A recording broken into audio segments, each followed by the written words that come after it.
Pues vamos a leer el capítulo 1 de Joel, que dice así: Palabra de Jehová que vino a Joel, hijo de Betuel. Oíd esto, ancianos, y escuchad, todos los moradores de la tierra. ¿Ha acontecido esto en vuestros días o en los días de vuestros padres? De esto contaréis a vuestros hijos y vuestros hijos a sus hijos y sus hijos a la otra generación. Lo que quedó de la oruga comió el saltón, y lo que quedó del saltón comió el revoltón, y la langosta comió lo que el revoltón había quedado. Despertad, borrachos, y llorad, gemid todos los que bebéis vino a causa del mosto, porque os es quitado de vuestra boca. Porque pueblo fuerte e innumerable subió a mi tierra. Sus dientes son dientes de león y sus muelas muelas de león. Asoló mi vid y descortezó mi higuera. Del todo la desnudó y derribó, sus ramas quedaron blancas. Llora tú como joven vestida de cilicio por el marido de su juventud. Desapareció de la casa de Jehová la ofrenda y la libación. Los sacerdotes ministros de Jehová están de duelo. El campo está asolado. Se enlutó la tierra porque el trigo fue destruido. Se secó el mosto, se perdió el aceite. Confundíos, labradores, gemid viñeros, por el trigo y la cebada, porque se perdió la mies del campo. La vid está seca y pereció la higuera. El granado también, la palmera y el manzano. Todos los árboles del campo se secaron, por lo cual se extinguió el gozo de los hijos de los hombres. Ceñíos y lamentad, sacerdotes, gemid, ministros del altar. Venid, dormid en cilicio, ministros de mi Dios, porque quitada es de la casa de vuestro Dios la ofrenda y la libación. Proclamad ayuno, convocad a asamblea. Congregad a los ancianos y a todos los moradores de la tierra en la casa de Jehová, vuestro Dios, y clamad a Jehová. Ay del día, porque cercano está el día de Jehová, y vendrá como destrucción por el Todopoderoso. ¿No fue arrebatado el alimento de delante de nuestros ojos, la alegría y el placer de la casa de nuestro Dios? El grano se pudrió debajo de los terrones, los graneros fueron asolados, los alfolíes destruidos, porque se secó el trigo. ¿Cómo gimieron las bestias? ¿Cuán turbados anduvieron los hatos de los bueyes, porque no tuvieron pastos? También fueron asolados los rebaños de las ovejas. A ti, oh Jehová, clamaré, porque fuego consumió los pastos del desierto y llama abrasó todos los árboles del campo. Las bestias del campo bramarán también a ti, porque se secaron los arroyos de las aguas y fuego consumió las praderas del desierto. Bueno, pues este capítulo es un capítulo muy interesante, ¿no? Y Joel, el profeta, que como dijo Manuel, poco se sabe de él. Sabemos lo que significaba su nombre, significaba Jehová es Dios. Y podemos pensar que quizá vivió una familia piedosa, ¿no? Por el nombre que recibió, él fue un hombre de Dios y un profeta fiel que tuvo que emitir un juicio muy duro para el pueblo de Israel y que es un juicio que iba a alcanzar hasta el final de los tiempos, como veremos en siguientes capítulos, ¿no? Así que aquí en este capítulo, como habéis visto, está describiendo una plaga de langostas muy terrible y que hace un llamado a la gente para que así se ha visto algo así semejante en alguna ocasión, ¿no? Pero es como si les dijera, bueno, si esto es terrible, preparaos porque lo que viene después es mucho peor, ¿no? Y en este capítulo lo que hace es un llamado al arrepentimiento para que se arrepientan, ¿no? Y vuelvan al Señor. Veis que el versículo 2 es como os he dicho, está como llamando la atención a la gente, ¿no? Les hace una pregunta que les capta la atención y les dice que si acaso han visto en su historia, llama a los ancianos, a las personas mayores que quizá pueden tener más recuerdos de atrás, si quizá han podido ver algo así que haya ocurrido en el tiempo, ¿no? Algo semejante a esto. Pues no ha habido una plaga tan grande en el recuerdo. La única que podían relacionar es la plaga que hubo cuando el Éxodo, ¿os acordáis? Las plagas de Egipto, que Dios mandó una plaga contra los egipcios. Esa sí fue una plaga que sería análoga a esta y de mucha magnitud también, ¿no?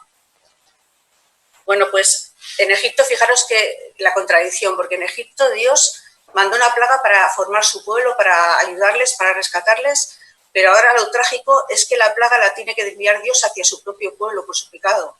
Cuando Dios quería bendecir a su pueblo, es como si le forzaran a Dios para que él desea el bien de su pueblo, pero muchas veces por nuestros actos presionamos para que Dios tenga que hacer mal y tengamos que sufrir, ¿no? Y eso es lo que les está pasando. Y en Deuteronomio 28 ya se ve que al pueblo de Israel les hace una advertencia de lo que tienen que hacer al entrar en la tierra prometida, que tengan cuidado porque si hacen cosas que a Dios no le agrada, si le dan la espalda a Dios, les iban a acontecer las mismas cosas. Fijaros en el 28:15, les dice, debéis saber que si no obedeces al Señor tu Dios, ni cumples fielmente todos sus mandamientos y preceptos que hoy te ordeno, vendrán sobre ti y te alcanzarán todas estas maldiciones. El 38, sembrarás en tus campos mucho, pero cosecharás poco, porque las langostas devorarán tus plantíos. El 42, enjambres de langostas devorarán todos tus árboles y las cosechas de tus tierras. Así que Dios les advirtió, el pueblo fue desobediente y ahora está aconteciendo esta plaga destructiva totalmente, ¿no?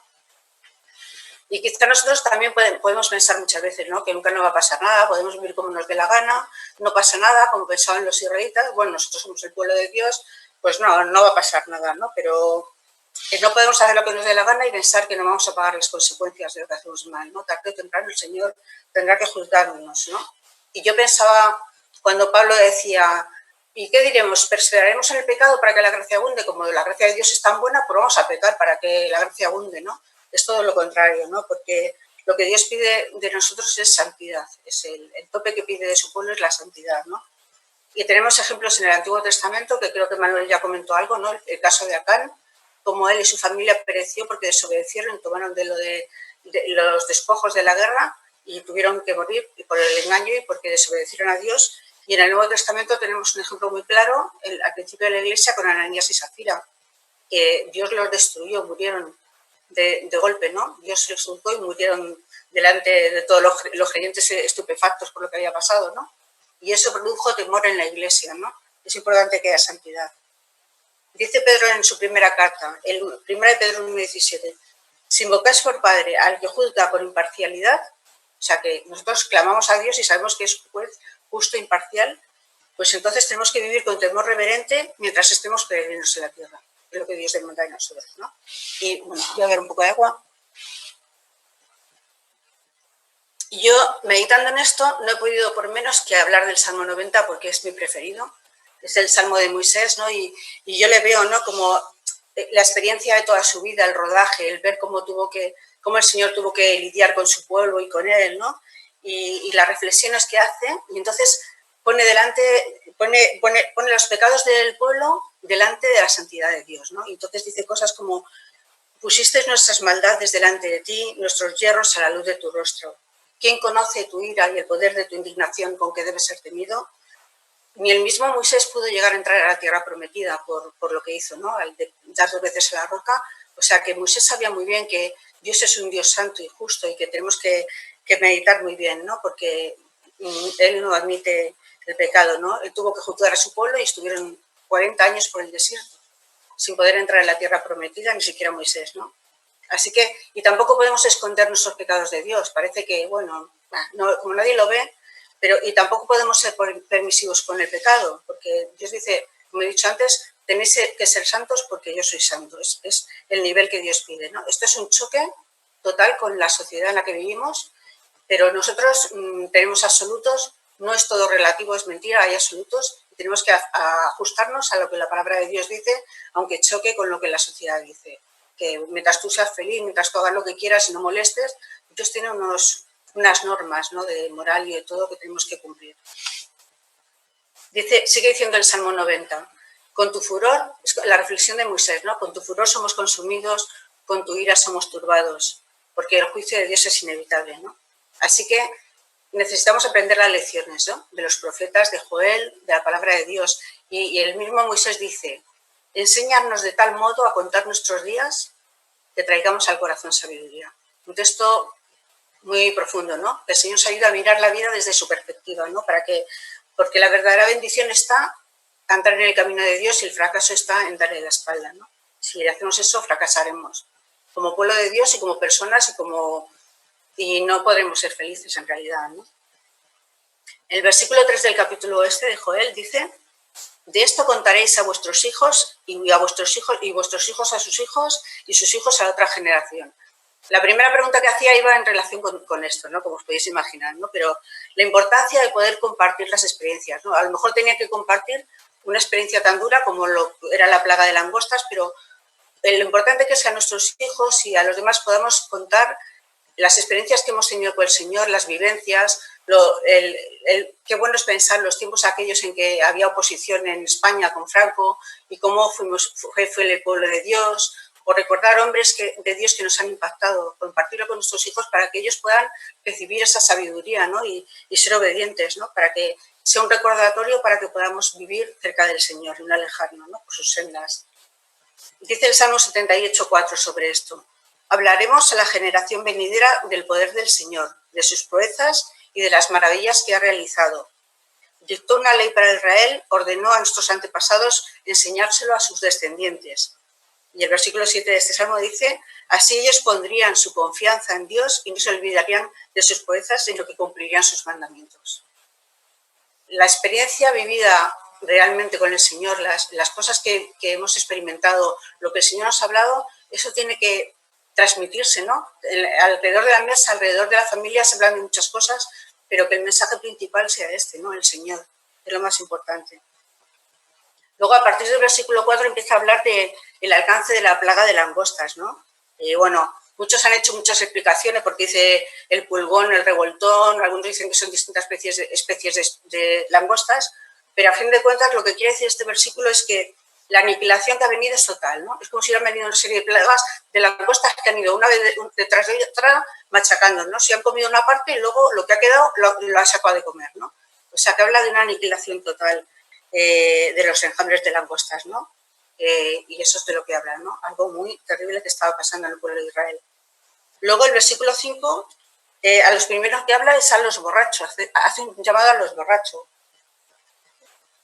Yo no sé, quizá también porque está relacionado, porque empieza a hablar de que han desaparecido las viñas y todo, ¿no? Y bueno, quizá los borrachos son gente que se toma la vida de una manera que no frente a las situaciones, pues la risa, el vino, no se toma las cosas en serio, ¿no? Pero dice que eso en lo que se están apoyando en la bebida se les va a ser quitado, ¿no? Incluso, fijaros, es muy gráfico lo que dice, que el vino, bueno, el versículo 4 dice, el 5 dice, el mosto que os es quitado de vuestra boca, fijaros, es como si estuvieran a punto de beber el mosto y de pronto el Señor se lo quita, es arrebatado, ¿no? No pueden tomar nada. Además habla del mosto, que ni siquiera es el vino, el mosto es la materia prima para hacer el vino, ¿no? Ya no quedaba vino, ni mosto, ni nada, y les es quitado todo eso, ¿no? Todo aquello en lo que se deleitaban, ¿no? Y luego habla, los versículos 6 y 7 describe un poco más cómo era esta plaga, ¿no? Dice que es como un pueblo fuerte e innumerable subía a mi tierra. Aquí no habla de personas, habla de langostas, ¿no? De saltamontes, pero bueno, habla de innumerable, ¿no? Algo inmenso, muchísimos, y una devastación total, ¿no? Y es curioso que en el capítulo 2, versículo 2, también habla de lo mismo, un pueblo numeroso y muy grande, ¿no? Dice la misma frase, pero el capítulo 2 ya es para referirse a naciones, ¿no? A un pueblo fuerte que iba a venir contra los enemigos de Dios, y entonces, ¿sabéis? Es porque lo que dijo ya Manuel un poco, ¿no? Este capítulo primero va a servir como un puente para empezar a hablar de juicios que van a venir después, ¿no? Esta es una plaga de langostas y esto que está sucediendo, Joel lo ha pensado, el Señor le ha guiado para decir, mira, esto que veis va a ser como una imagen, una señal de todo lo que tiene que venir después, ¿no? Juicios y hasta el final de los tiempos cuando Dios derrotará a todos los enemigos, ¿no?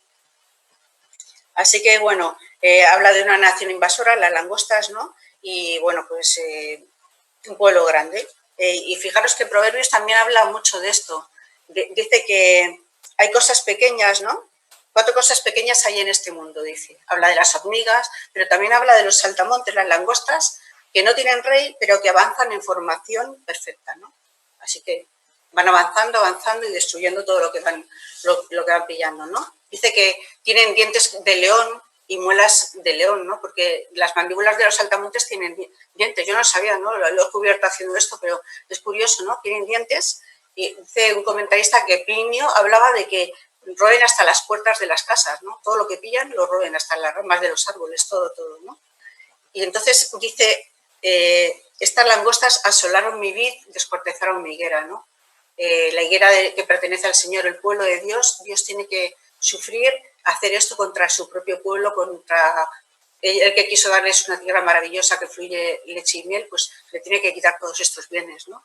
Sus ramas dice que están blancas, porque además de comerse las hojas, se han comido las ramas, ¿no? Ha quedado todo totalmente mal, ¿no? Dice que la vid y la higuera, habla de la vid y la higuera y es curioso porque en la Biblia la vid y la higuera tiene un doble sentido, ¿no? Cuando se habla a veces en el Antiguo Testamento de estar debajo de la higuera, habla un poco de lo que es la paz y la prosperidad que Dios te da, ¿no? Entonces, eso en sentido literal, pero también en sentido simbólico, que Dios les ha quitado la paz y la prosperidad. Hay un versículo en 1 Reyes 4:25 que dice: y Judá e Israel vivían seguros, cada uno debajo de su parra y debajo de su higuera, desde Dan hasta Berseba en los días de Salomón, cuando había tanta prosperidad, ¿no? Estaban debajo de su parra, debajo de su higuera, descansando, tenían la paz de Dios, pero todo eso les es quitado, ¿no? Luego el versículo 8 habla del pueblo de Dios, de todo el pueblo de Dios, ¿no? Y utiliza la imagen de una joven que está llorando porque el marido le ha sido quitado, ¿no? El marido de su juventud le ha sido quitado. Entonces, es como el dolor de no poder disfrutar de la presencia de Dios. Dios tenía un pacto con su pueblo y les es quitado, ¿no? Porque muchas veces en la Biblia, como bien sabéis, se habla de la relación de Dios con su pueblo como un esposo, ¿no? Una relación de matrimonio donde hay amor y fidelidad. Entonces, eso les es quitado, ¿no? Al pueblo de Dios.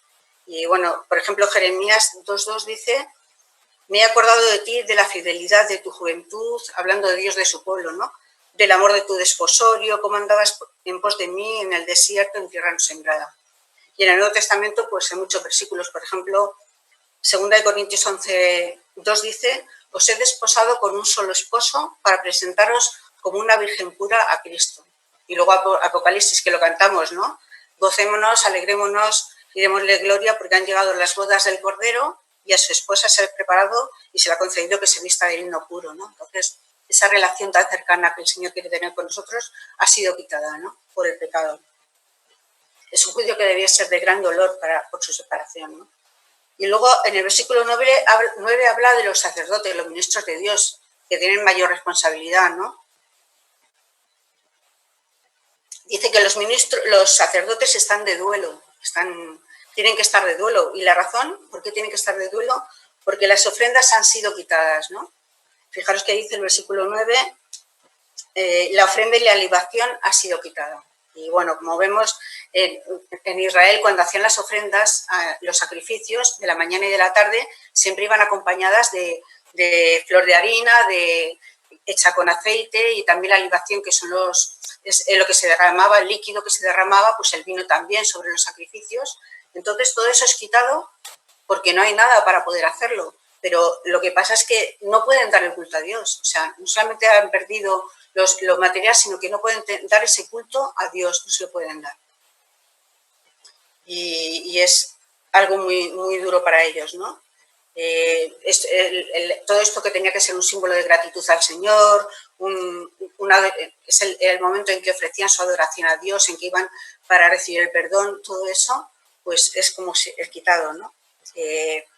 Pero como había en un comentario que es una gran verdad, ¿no? Dice que a nivel práctico significa que la relación del pacto ha sido quitada, pero no que se anulaba, ¿no? Menos mal, ¿no? Porque el Señor, a pesar de todo, no anula su pacto con su pueblo, ¿no? Si fuéramos infieles, Él permanece fiel, ¿no? Pero también, si somos infieles, habrá consecuencias, ¿no? Y el Señor puede dejarnos un poco de lado, ¿no? O podemos entristecer al Espíritu Santo y el Espíritu Santo se aparta de nosotros hasta que rectifiquemos, ¿no? Bueno, aunque realmente también los sacerdotes vivían de lo que le daban las ofrendas, ¿no? Todo lo que daban las ofrendas, una parte era para los sacerdotes, tenían que vivir de lo que sobraba.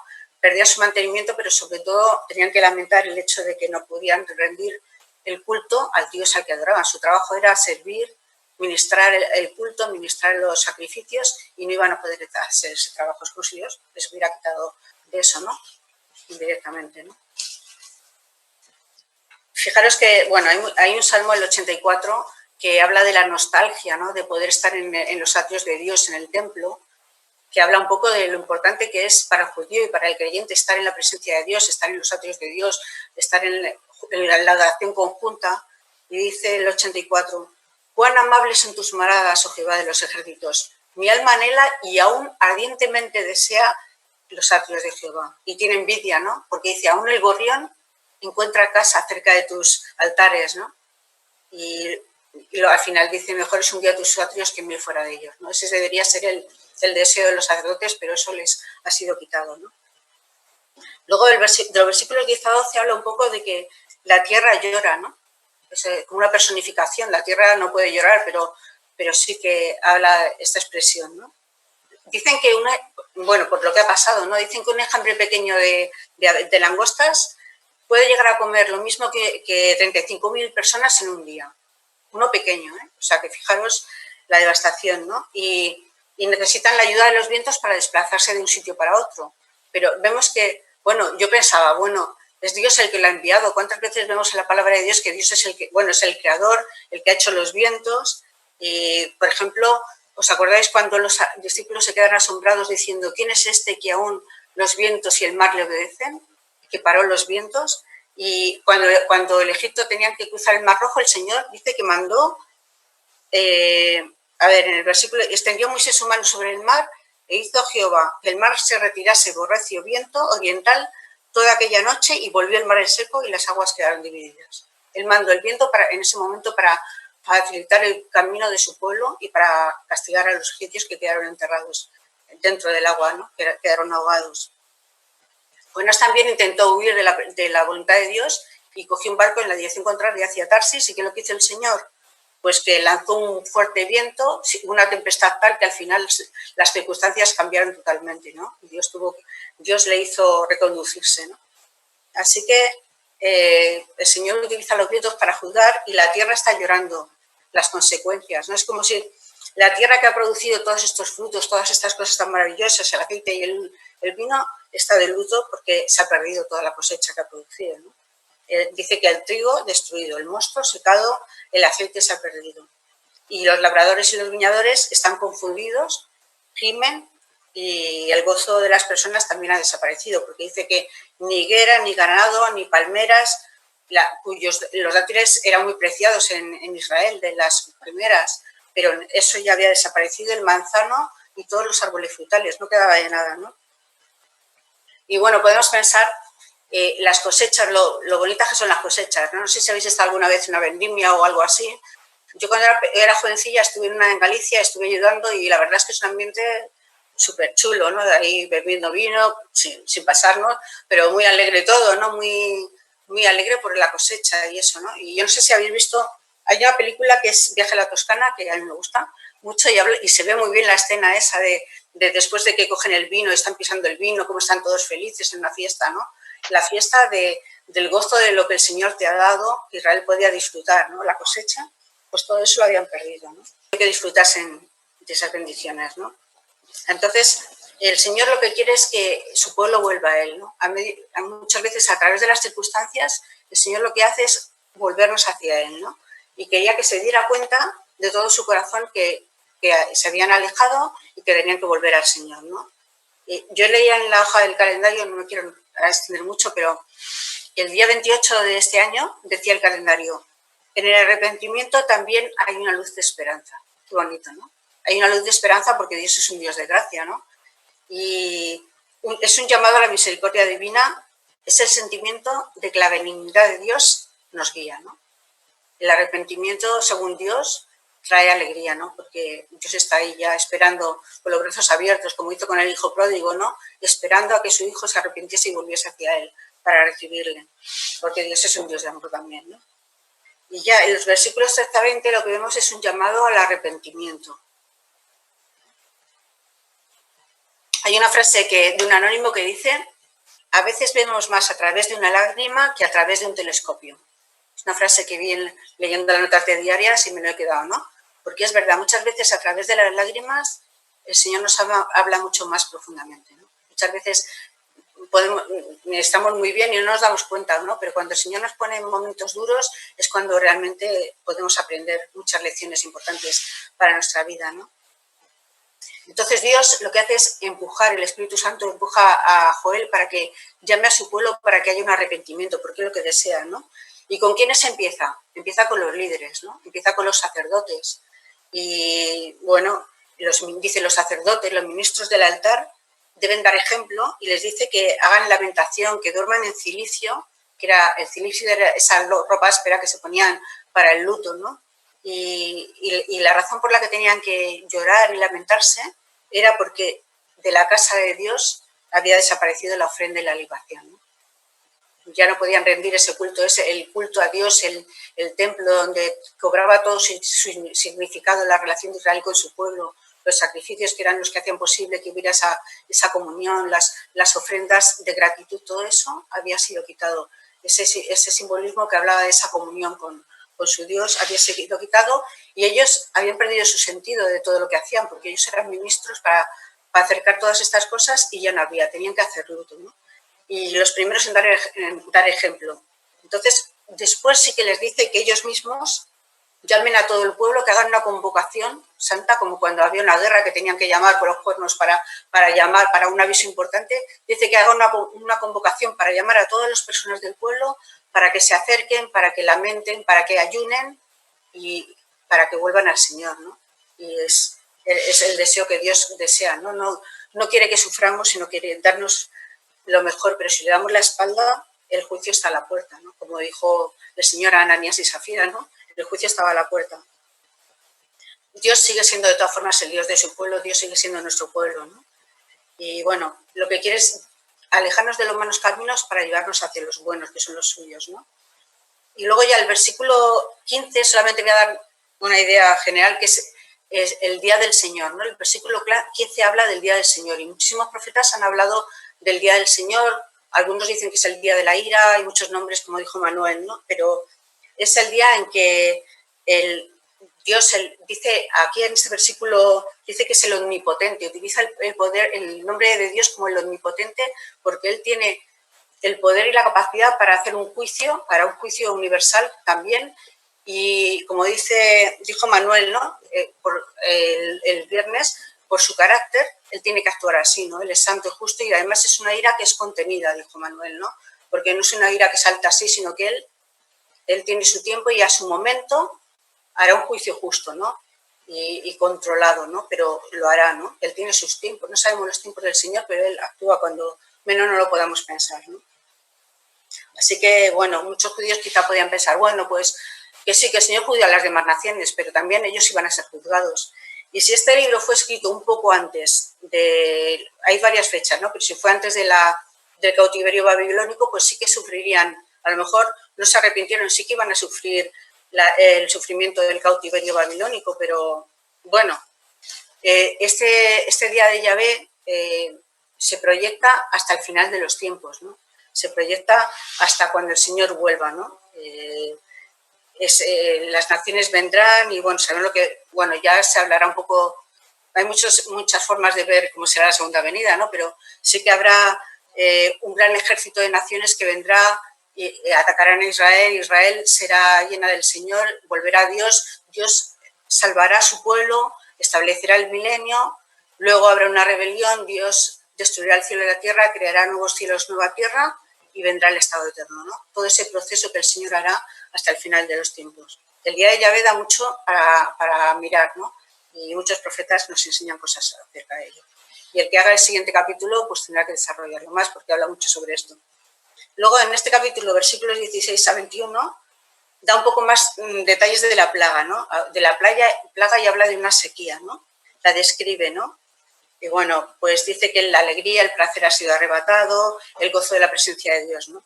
Y delante de sus ojos la comida ha desaparecido, ¿no? Los graneros, pues han sido asolados porque no hay grano para meter, ¿no? No hay de nada, pues los graneros asolados y la tierra que fluye leche y miel no ha podido dar el fruto para que ellos lo disfruten, ¿no? Bueno, y luego ya por último, algo que es, no sé, lo veo un lenguaje muy simbólico y muy bonito, pero muy triste también, ¿no?